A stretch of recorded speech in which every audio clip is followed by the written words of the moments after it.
أسباب مرض بهجت؟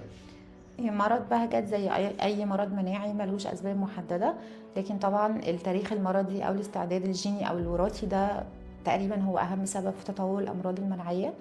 عوامل بيئية معينة زي عدوات قديمة أو أي عدوى ميكروبية كانت ممكن تؤدي لتطور المرض.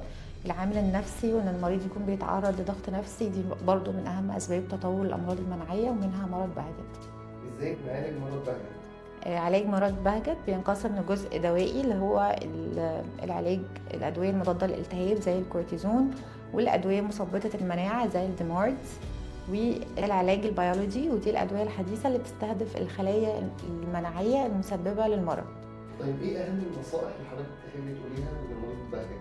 مريض بهجت وأي مريض بيعاني من مرض مناعي النصيحة الأولى ليه إن هو يبعد عن التوتر أو الضغط النفسي، لأن ده ممكن يكون المحفز الأول لتطور المرض أو زيادة نشاط المرض. تاني حاجة طبعا اتباع نظام غذائي سليم ولايف ستايل صحي، بمعنى ان يكون في رياضة وحركة مستمرة، ان احنا نبعد عن التوتر، وطبعا الالتزام بالعلاج. وبننصح المريض ان هو ما يوقفش العلاج من نفسه ابدا، ولو في اي اعراض جديدة لازم يرجع للطبيب المختص